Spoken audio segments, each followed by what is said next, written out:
ভারপ্রাপ্ত সহসভাপতি জনাব জিএসএম কাজল, সভাপতি মহোদয়ের সাথে ঢাকায় যাবেন, তাই ওনাকে আগে বক্তব্য প্রদানের জন্য অনুরোধ জানাচ্ছি।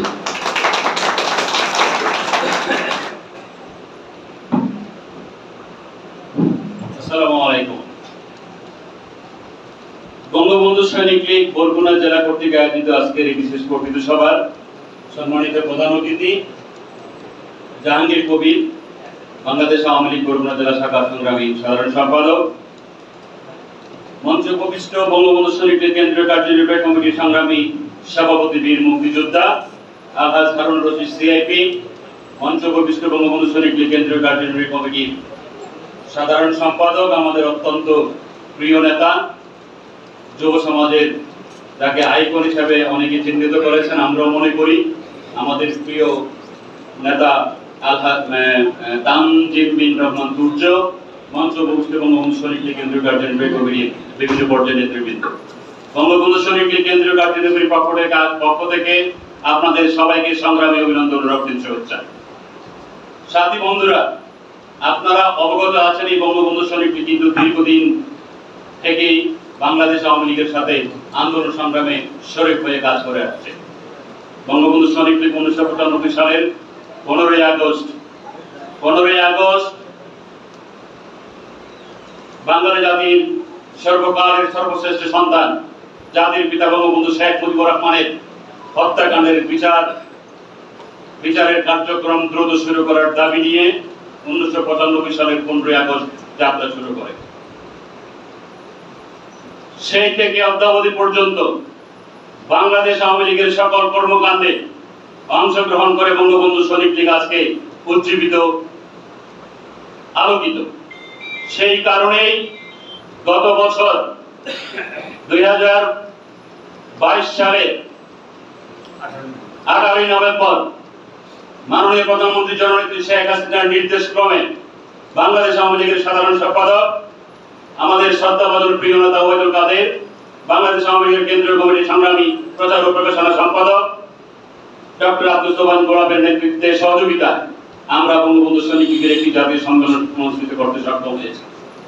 সেই সম্মেলনে বঙ্গবন্ধু সৈনিক লীগকে বাংলাদেশ আওয়ামী লীগের ভাতৃপ্রতিম সংগঠন হিসাবে স্বীকৃতি প্রদান করা হয়, আপনারা অবগত আছেন।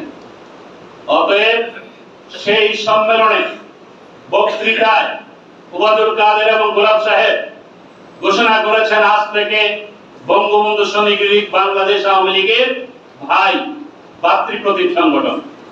অর্থাৎ এই নিয়ে আর কোনো দ্বিধাদ্বন্দ্ব থাকার আমাদের কোনো অবকাশ নেই। এখানে অনেকে বক্তব্য রেখেছেন, জেলা আওয়ামী লীগের নেতৃবৃন্দ, বিভিন্ন উপজেলা আওয়ামী লীগের নেতৃবৃন্দ বঙ্গবন্ধু সৈনিক লীগকে একটু কর্নার করে সাইড দিতে চায় না। দিস ইজ রিয়েলিটি, বাস্তবতা। আমরা যদি আমাদের কাজটাকে সঠিকভাবে করতে সক্ষম হই, আমরা যদি বঙ্গবন্ধুর আদর্শের কথা বলি, আমরা যদি জননেত্রী শেখ হাসিনার হাতকে শক্তিশালী করার জন্য কাজ করি, কে কি বললো তাতে আমাদের কিছুই আসে যায় না। আমরা বঙ্গবন্ধুর আদর্শের জন্য নিজের জীবনকে বাজি রেখে কাজ করি, জননেত্রী শেখ হাসিনার হাতকে শক্তিশালী করার জন্য কাজ করি। অতএব আমাকে কি আদর করলো, ডাকলো, ঘৃণা করলো, তাতে আমরা ডট বদার, আমরা কোনো বদারই করি।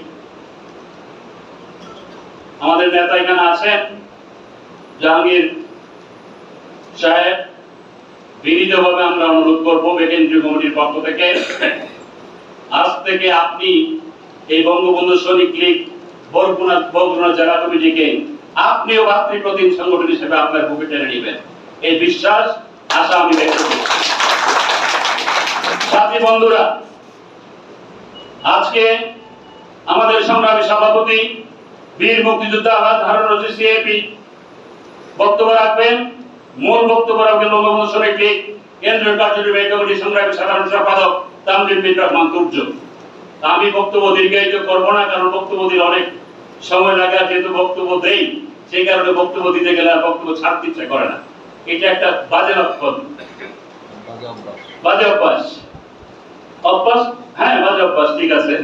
ওই যে বলে না, দেখি স্বর্গে গেল নাকি বারাবাদে, আসলে অবস্থাটা এরকমই। সোজা কথা এবং ক্লিয়ার কথা।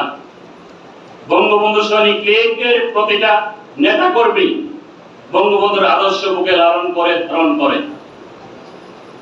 মৃত্যুর আগ পর্যন্ত যেভাবে আমাদের প্রিয় নেতা বঙ্গবন্ধু সৈনিক লীগের প্রতিষ্ঠাতা সভাপতি যোদ্ধাবীর মুক্তিযোদ্ধা তার জীবনের পুরোটাই বঙ্গবন্ধুর আদর্শকে বাস্তবায়ন করার জন্য, বঙ্গবন্ধুর হত্যার বিচারের দাবি নিয়ে তার জীবনের পুরোটাই সে আত্মনিয়োগ করেছেন।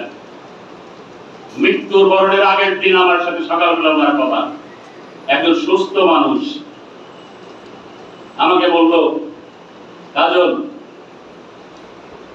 বঙ্গবন্ধুর আদর্শটাকে ধারণ করিস, লালন করিস, পালন করিস।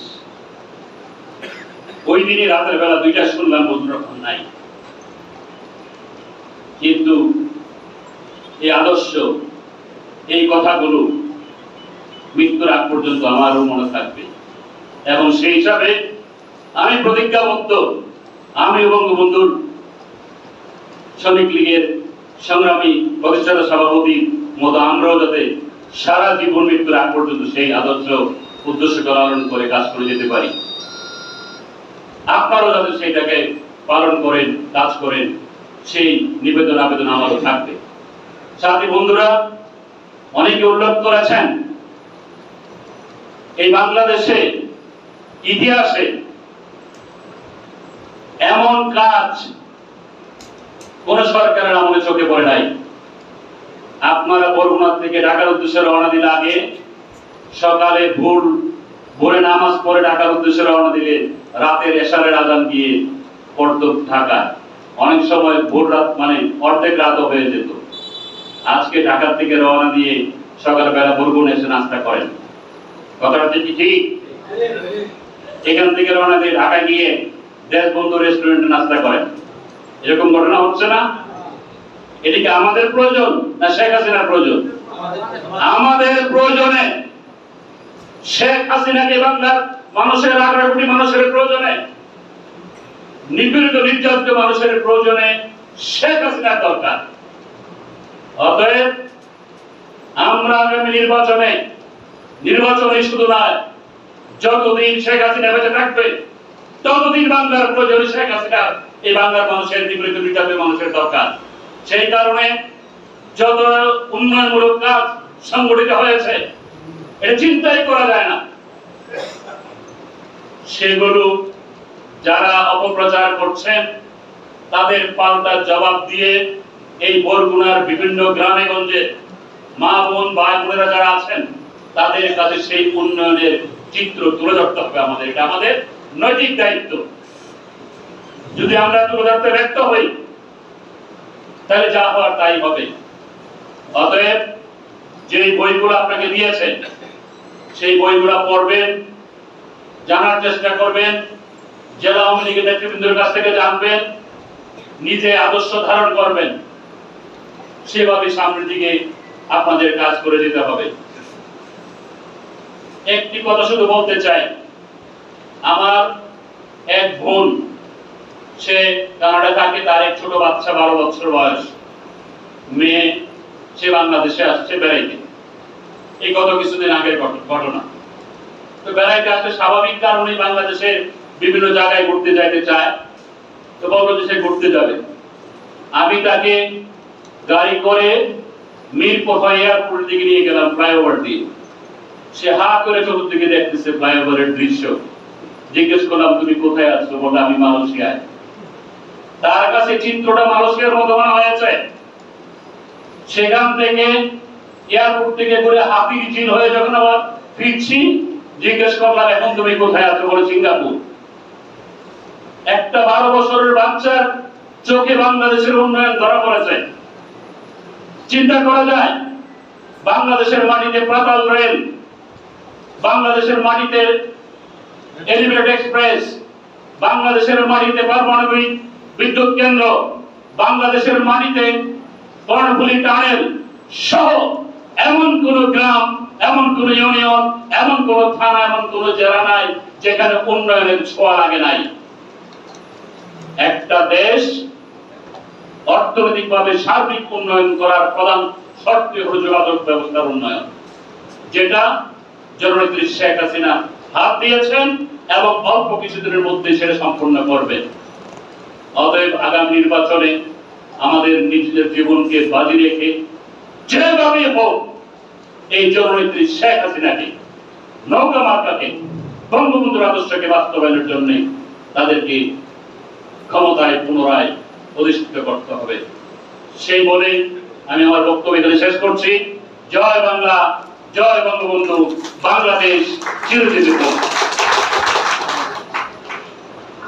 ধন্যবাদ কাজল ভাই। আবার আগামী সম্মেলনে আপনার কোনো বক্তব্য শুনবো এই প্রস্তাব ব্যক্ত করছি। এ পর্যায়ে আমি বক্তব্য প্রদানের জন্য অনুরোধ করবো